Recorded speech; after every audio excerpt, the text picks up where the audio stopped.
السلام عليكم ورحمة الله وبركاته. أبريتك يا غافي كان نغافت في أكسما هند كيساني بديبي تاجري يادا أكسما جولن بيا كيسا ترتن اللي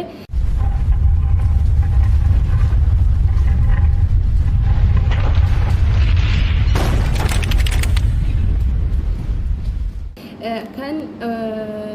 haala salphaadhaan akkami furdachuu dandeenya wantoota kana yoo arganne wantoota argannuun akkami furdachuu dandeenya kanaan jettanii karaa salphaa ta'ee fi haala salphaa ta'ee shuqoo jechuun abishii kana biyya keenya keessatti illee karaa salphaan argannaa gabaattis argannaa suuqattis argannaa akkasuma baaltinnaa garaagaraatti illee ni argannaa biyya arabaa keessatti illee mana arabaa kamuu keessaan dhabamu haala salphaadhaan jechuudha waan tokko soqaa osoo hin deemne inni soqa jechuudha bakka duulaaba banta hunda keessatti argitanii kanaaf iyyuu isa kana fayyadama inni kun shukoodha manka tokko fuutanii bishaan burcuqqoo tokkoo fi gimmaasha eega distitti danfistanii booda manka tokko kana itti gootanii jechuudha haadaan fuudhanii jechuudha dhamtisaa sun hamma burcuqqoo gimmaasha osoo danfitu distiin dhuydee yoo geessite burcuqqoo tokko immoo argachuu qabdanii jechuudha erga danfee haala kanaan boora ta'a jechuudha sirriitti haadaan fuudhiisa maaliifuu dhamtisaa haa bahu dhamtii habishii yeroo hedduu nama keenya biratti dhamtii habishii ganna qaba garuu inni faayidaa qabu dhama habishiiti malee firee habishiiti miti biyya keenyatti immoo ka dhugamu firee habishii ka dhamti keessaa jigeen akkasitti arga jechuu yeroo habishii daakkamtu hojjetan dhama isaa hadhaawaa san gubbarraa gadi na'idhe isa jalaa kana yookaan immoo ittiin faa midhaan faa bukeessuu irratti waan akka isan goona jechuudha garuu inni faayidaa guddaa qaama keenyaaf qabu miidhagina keenyaaf qabu pirootiinii qabu viitaaminii qabu maagneeziyemii qabu qaamota keenya guutuudhaaf faayidaa hamman hin jedhamne fayyummaa keenyaaf nu eegu miidhagina fuula keenyatiif qodaa keenya qoncooratuu nuuf gahee guddaa taphatu dhama habishii kanaa jechuudha dhama habishii kan haala kanaan erga inni danfee geessee burcuqqoo tokko maankaa tokko keessa akka isin bahutti ni fudhattanii erga fudhattanii geessanii namni lubbuun isinii laaffistee lubbuun nam takka ni guduufamti isinii laaffisee akkanuma ho'aa kana sukkaararra buufattanii dhuguu dandeessan sukkaara hin baay'isina sukkaarri waan kamuu keessa yoo baay'ate miidhaa malee faayidaan qabu waan ta'eef jechuudha waan hadhaa qabuuf hadhaa fi foolii garaagaraa ni qaba jechuudhaan beekta foolii xiqqoo qaba jechuudha abishiin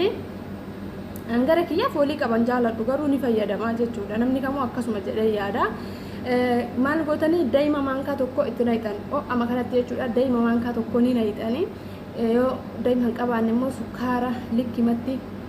itti gootanii ergasii dhuguu dandeessu akkasuma ganama jechuun ganama maankaa sadii bakka tokko burcuqqoo afurii hojii danfistanii guyyaallee irraa burcuqqoo tokko dhuydanii ganama yeroo sanitti burcuqqoo tokko irraa dhuydanii galgalallee burcuqqoo tokko dhuguu ni dandeessan bakka takka danfistanillee yoo xaffaftanii geettan waa tokko hin badu jechuun leetirottillee naqxanii lafa kaayachuu ni dandeessan firiijallee kaayachuu ni dandeessan rakkina tokko hin qabu garuu xiqqoo labba ka jedhe ta'uu wayyaa qorraa irra jechuudha qorraa yoo ta'e dhamti sallee sirriitti isinitti waan beeksisuuf jechuudha ergasanii nyaata booda jechuudha akkuma soorata keessan soorattaniin dhiidanii torbee tokko osoo addaan hin kutin guyyatti burcuqqoo tokko guyyatti burcuqqoo sadi jechuudha ganama burcuqqoo tokko sa'aatii laaqanaa burcuqqoo tokko sa'aatii irbaataa booda burcuqqoo tokko torbee keessatti faayidaa isaa shakkii tokko malee mazanamaa keessaa waan kana itti dhiyaadhaa ergasii kiiloo meeqa akka edaatan ulfaatina keessaan furdina keessaan miidhagina keessaan rifeensi keessaan wanti hundi keessaan jijjiirama argisiisaa jechuudha inna haala gaariidhaan karaa salphaadhaan jechuudha namoonni hedduun kan irraa fayyadamanii fi namoonni hedduun faayidaa waan kanaa kan beekanidha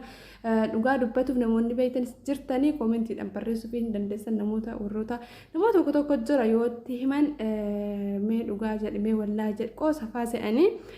qoosa fi miti waan beekan wal barsiisanii waan hin beekne walirraa baratanii kanumaaf isin jira beewwan kiyyaa galatoo malfaadhaa kaarraaf qabee isin dhufe kana fakkaataa kalxaa kan anillee itti fayyadame dhugaatii baay'ee faayidaa qabeessaadha isin rakkisuu soqaan deemtanii dhugaa dubbatu bakka deemtan kamittuu ni argattan karaa salphaadhaan jechuu danfistanii wanti inni bade tokkittiin fooliiseeti ani fooliisan garuu namoonni danda'u ni jira fooliisanii guyyatti shaaworii keessan yerootti seenuu ni dandeessanii jechuudha baay'ee waan salphaa fi karaa salphaadhaan furdachuu dandeettan itti dhiyaadhaa hundi keessanuyyuu irraa fayyadamaa isiniin jedha viidiyoo kiyya har'aa fidee asuma irratti xumuraa